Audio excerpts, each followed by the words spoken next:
पांडवों की आखिरी स्वर्ग यात्रा। रुको, स्किप मत करना, क्योंकि आज जो होने वाला था उसके बाद महाभारत का अंतिम अध्याय शुरू होने वाला था। वह अध्याय जिसका अंत स्वर्ग में नहीं बल्कि एक ऐसे रहस्य में होने वाला था जिसे जानकर स्वयं देवता भी धर्मराज युधिष्ठिर की प्रशंसा करने वाले थे। आइए शुरू करते हैं। कुरुक्षेत्र का युद्ध समाप्त हुए कई वर्ष बीत चुके थे। हस्तिनापुर में धर्मराज युधिष्ठिर के शासन में प्रजा सुखी थी, लेकिन समय का चक्र एक बार फिर करवट ले चुका था।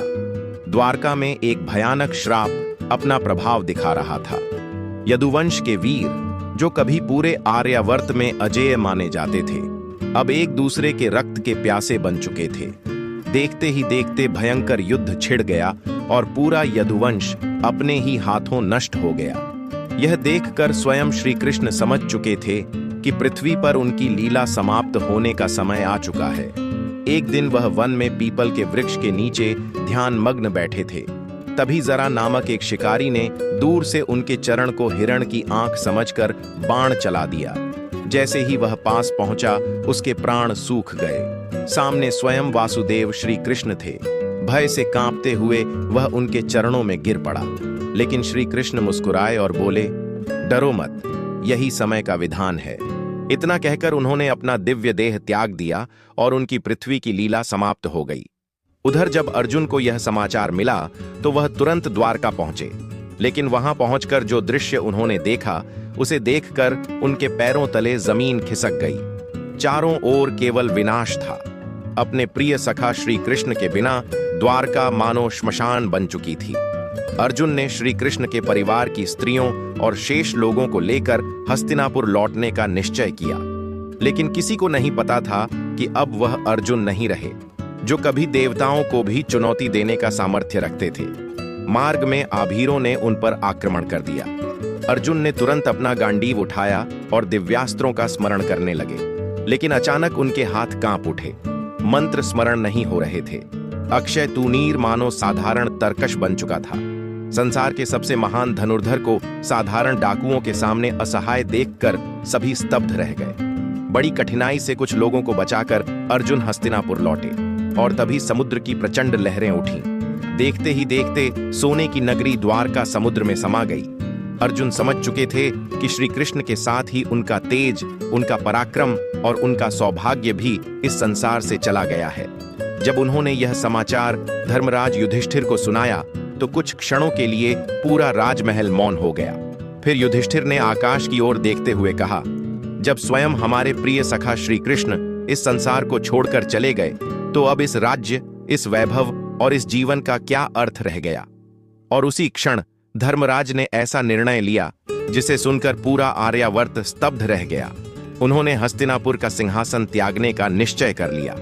अभिमन्यु के पुत्र परीक्षित का भव्य राज्याभिषेक किया गया। वैदिक मंत्रों के बीच युवा परीक्षित को हस्तिनापुर का नया राजा बनाया गया।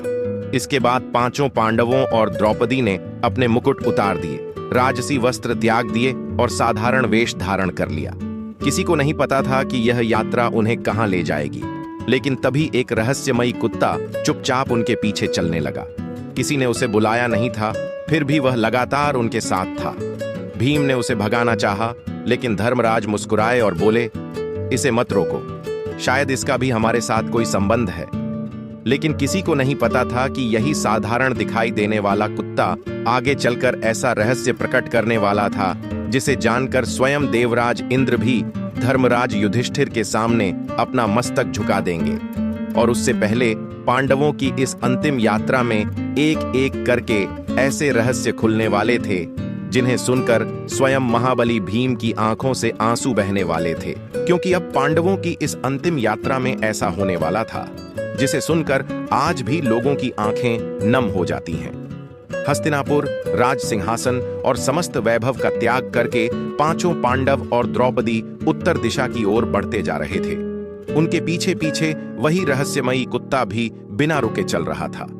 किसी को नहीं पता था कि वह कौन है और क्यों उनके साथ है। पर्वतों, नदियों और घने वनों को पार करते हुए वे आगे बढ़ते रहे। तभी अचानक उनके सामने दिव्य प्रकाश प्रकट हुआ। अग्निदेव स्वयं उनके मार्ग में प्रकट हुए।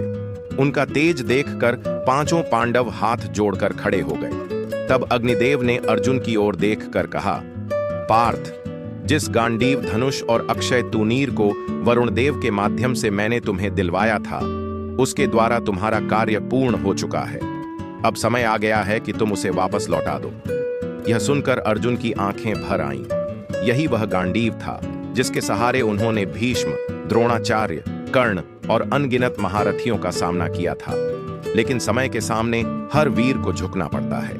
भारी मन से अर्जुन ने अपना प्रिय गांडीव और अक्षय तूनीर समुद्र को समर्पित कर दिया।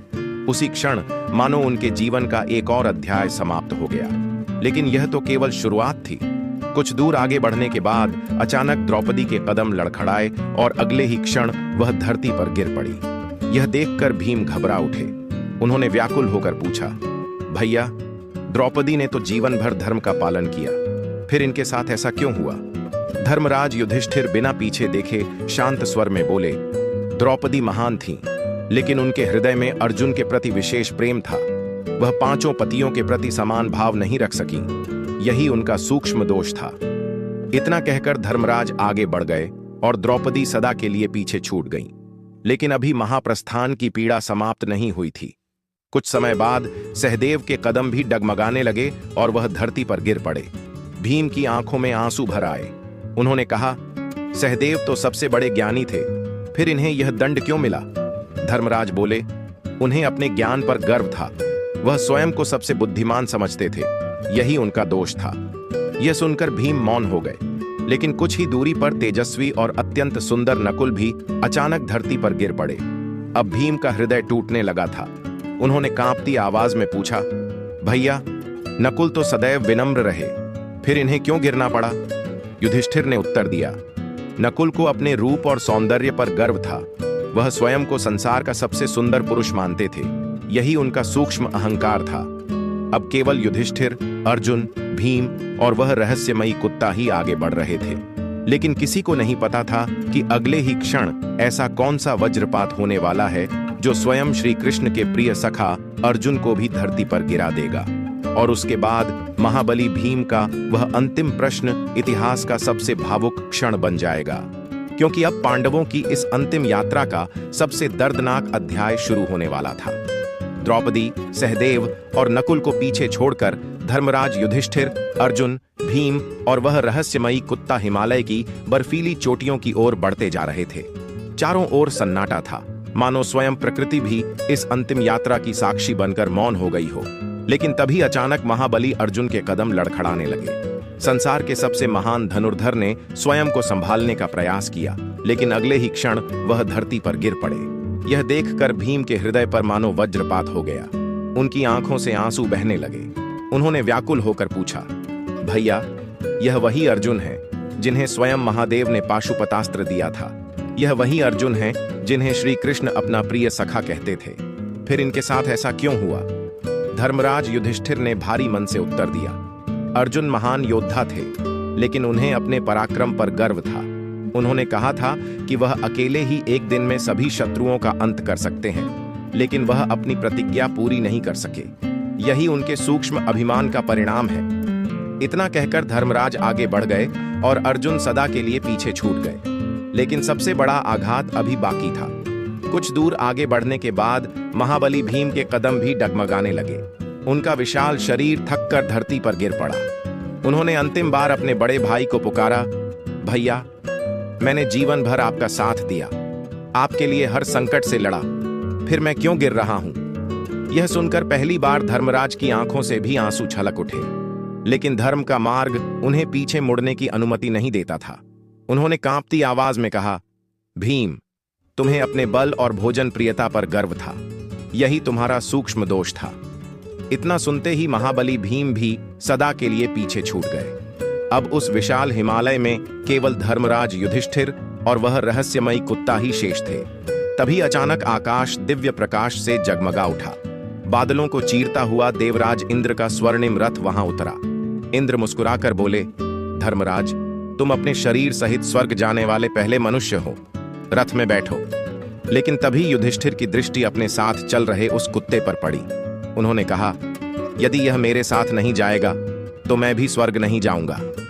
यह सुनकर स्वयं इंद्र आश्चर्यचकित रह गए। उन्होंने कहा, यह केवल एक कुत्ता है, इसे यहीं छोड़ दो।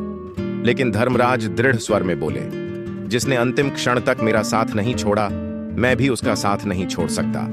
तभी अचानक वह साधारण दिखाई देने वाला कुत्ता दिव्य प्रकाश में बदल गया। अगले ही क्षण वहां स्वयं धर्मदेव यमराज प्रकट हुए। उन्होंने कहा, पुत्र युधिष्ठिर, यह तुम्हारी अंतिम परीक्षा थी और तुम उसमें सफल हुए हो। यह सुनकर स्वयं देवराज इंद्र भी प्रसन्न हो उठे। इसके बाद युधिष्ठिर मेरु पर्वत को पार करते हुए इंद्र के साथ स्वर्गलोक पहुंचे। लेकिन वहां पहुंचते ही उनके कदम रुक गए, क्योंकि सामने दिव्य सिंहासन पर बैठा हुआ व्यक्ति कोई और नहीं, बल्कि वही दुर्योधन था, जिसके कारण महाभारत का विनाश हुआ था। यह दृश्य देखकर धर्मराज का क्रोध भड़क उठा। तभी देवर्षि नारद प्रकट हुए और बोले, धर्मराज, दुर्योधन ने अधर्म अवश्य किया था, लेकिन उसने युद्ध भूमि में वीरगति प्राप्त की थी। क्षत्रिय धर्म के अनुसार वीरगति प्राप्त करने वाला स्वर्ग का अधिकारी होता है। लेकिन यह सुनकर भी युधिष्ठिर का हृदय शांत नहीं हुआ, क्योंकि उन्हें वहां न तो भीम दिखाई दिए, न अर्जुन, न द्रौपदी, न कर्ण, और सबसे बड़ी बात, वहां उनके प्रिय श्री कृष्ण भी नहीं थे। और अगले ही क्षण उन्हें एक ऐसे स्थान पर ले जाया जाने वाला था जहां पहुंचकर स्वयं धर्मराज की आत्मा तक कांप उठने वाली थी, क्योंकि वहां से जो आवाज आने वाली थी वह सुनकर उनकी आंखों से आंसुओं की धारा बहने वाली थी। उन्होंने स्पष्ट शब्दों में कह दिया, जहां मेरे भाई नहीं हैं, जहां द्रौपदी नहीं है, जहां सूर्यपुत्र कर्ण नहीं है, और जहां मेरे प्रिय सखा श्री कृष्ण नहीं हैं, ऐसा स्वर्ग मुझे स्वीकार नहीं है। यह सुनकर देवदूत उन्हें एक दूसरे मार्ग पर ले जाने लगे। लेकिन जैसे जैसे युधिष्ठिर आगे बढ़ते गए, वातावरण बदलने लगा। चारों ओर घोर अंधकार फैल गया। भयानक दुर्गंध से सांस लेना कठिन हो रहा था। चारों दिशाओं से पीड़ा से भरी चीखें सुनाई दे रही थीं। तभी अचानक एक करुण स्वर गूंजा, भैया, हमें छोड़कर मत जाइए। यह आवाज सुनते ही युधिष्ठिर के कदम वहीं रुक गए। अगले ही क्षण दूसरी आवाज आई, भैया, मैं अर्जुन हूं। फिर नकुल, सहदेव और द्रौपदी की आवाजें भी सुनाई देने लगीं। और तभी एक तेजस्वी स्वर सुनाई दिया, धर्मराज, मैं कर्ण हूं। यह सुनते ही युधिष्ठिर की आंखों से आंसुओं की धारा बह निकली। उन्होंने देवदूतों से कहा, यदि मेरे अपने यहां हैं तो मैं भी यहीं रहूंगा। मैं उन्हें छोड़कर अकेले स्वर्ग नहीं जाऊंगा। इतना सुनते ही अचानक पूरा अंधकार कांप उठा। अगले ही क्षण वह दुर्गंध, वह पीड़ा और वह भयावह दृश्य गायब हो गया। चारों ओर दिव्य प्रकाश फैल गया। तभी धर्मदेव, देवराज इंद्र और अन्य देवता वहां प्रकट हुए। धर्मदेव मुस्कुराए और बोले, युधिष्ठिर, यह तुम्हारी अंतिम परीक्षा थी।